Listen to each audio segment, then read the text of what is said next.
Good morning friends. Welcome you all to our channel commerce वाले। इस video में हम लोग पढ़ेंगे law of equi marginal utility या फिर जिसे बोला जाता है Gossen's second law, H.H. Gossen's second law. अब law of equi marginal utility को ही consumer's equilibrium in two commodity case कहा जाता है। अब यहाँ पे देखिएगा law of equi marginal utility. Equi का मतलब क्या होता है? इक्वल, एंड मार्जिनल यूटिलिटी आपको पता है कि मिलने वाला एडिशनल सेटिस्फैक्शन। तो यहाँ पे हम लोग देख रहे हैं कि कंज्यूमर दो गुड्स खरीद रहे हैं, एक कमोडिटी एक्स और दूसरा कमोडिटी वाई। अगर कोई यूटिलिटी मैक्सिमाइजिंग कंज्यूमर है जिसको मैक्सिमम यूटिलिटी चाहिए, मैक्सिमम सेटिस्फैक्शन चाहिए, कोई अगर रैशनल कंज्यूमर है तो वो अपना इनकम, जितना भी इनकम है उनका, वो अपने इनकम को इस तरीके से स्पेंड करेंगे कि जो वो अपना आखिरी पैसा स्पेंड कर रहे हैं, लास्ट मनी स्पेंड कर रहे हैं, उससे दोनों कमोडिटी से उनको मैक्सिमम सेटिस्फैक्शन मिले, या बोल सकते हो इक्वल सेटिस्फैक्शन मिले। That is why it is called as law of equi marginal utility. मैं रिपीट कर रही हूँ, law of equi marginal utility क्या होता है कि अगर कोई कंज्यूमर अपना इनकम स्पेंड कर रहा है कोई भी दो कमोडिटी में, तो वह ये चाहता है कि दोनों कमोडिटी से मिलने वाला सेटिस्फैक्शन उसको बराबर हो। That is called as law of equi marginal utility. तो कंडीशन क्या है इसका? कंडीशन है MUX by PX, मतलब the ratio of marginal utility of the commodity X and the price of the commodity X should be equal to marginal utility of the commodity Y divided by price of Y। मतलब दोनों commodity का जो ratios है marginal utility और price का should be equal to marginal utility of money. मैंने last video में अपना पढ़ाया है कि मार्जिनल यूटिलिटी ऑफ मनी कैसे निकालते हैं। तो marginal utility of money basically हम लोग निकालते हैं MU, कितना यूटिल्स में सेटिस्फैक्शन मिल रहा है, divided by price of that commodity. Is it clear? तो this is marginal utility of money. तो पहला कंडीशन ये है, marginal utility of the commodity X divided by price of X should be equal to marginal utility of the commodity Y divided by price of Y, and both should be equal to MUM। Is it clear? Next condition क्या होता है? अगर ये MU constant है, अगर MU constant है तो MUX by PX, the ratio of marginal utility of commodity X and price of commodity X should be equal to marginal utility of the commodity Y and the price of commodity Y। Clear हुआ? तभी consumer equilibrium पे होता है, वरना consumer equilibrium पे नहीं होंगे। Clear हुआ? अब देखिएगा, बेसिकली इस बात से आपको न्यूमेरिकल पूछा जाता है, तो आपको यूनिट्स दे दिया गया है 1 2 3 4 5 6 7। Marginal utility from the commodity X आपको दे दिया गया है 100 80 60 40 20 0 -20।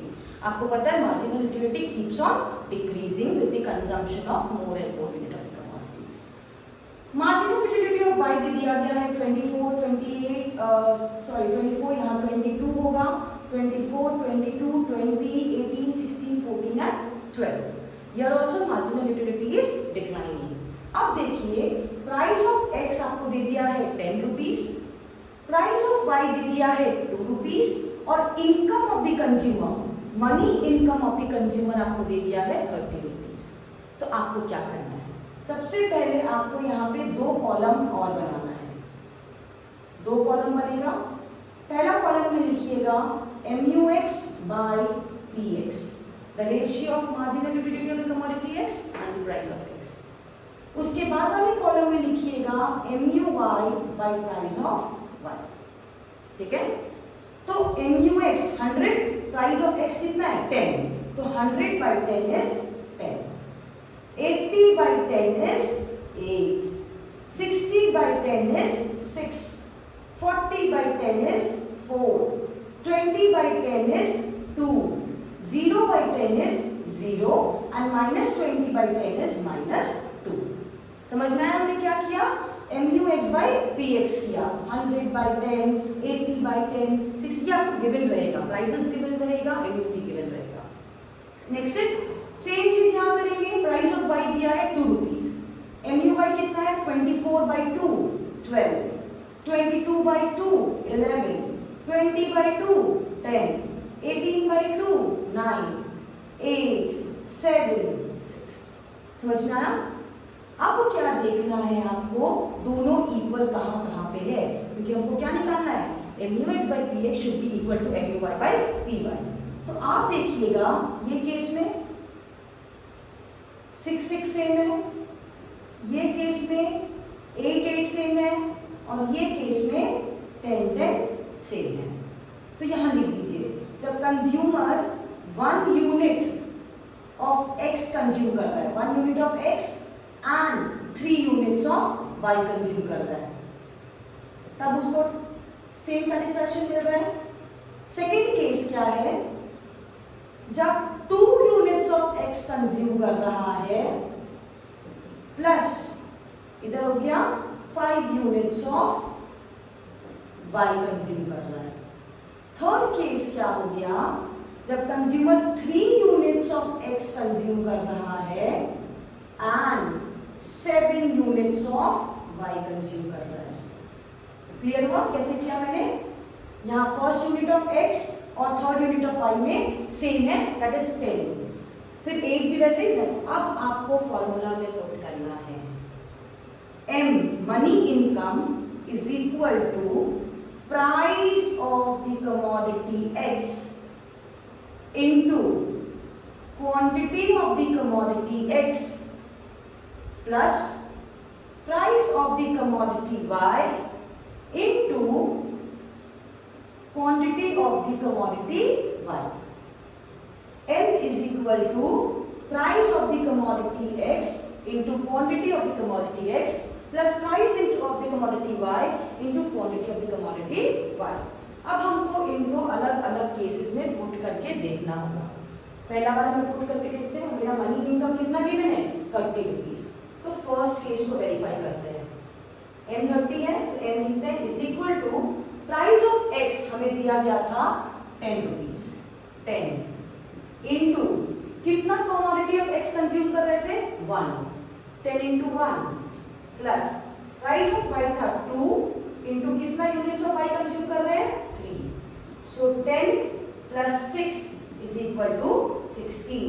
तो 30 इज नॉट इक्वल टू 16 क्योंकि मनी इनकम आपको 30 दिया हुआ था, तो ये वाला केस नहीं होगा। दूसरा m is equal to price of x 10 units consume 2 plus price of y 2 units consumed is 5। तो 20 plus 10 is equal to 30. 30 is equal to 30. ये फुलफिल किया। थर्ड केस को भी ट्राई करते हैं हम लोग। थर्ड केस में m is equal to 10 into 3 units of x plus 2 into 7 units of y. So 10 into 3 is 30 plus 14, that is equal to 44. But 30 is not equal to 44. तो ये case भी फुलफिल नहीं कर रहा है। तो कंज्यूमर इक्विलिब्रियम में कहाँ होगा? When he consumes 2 units of x and your 5 units of y, then he will be in the state of equilibrium. समझ में आया?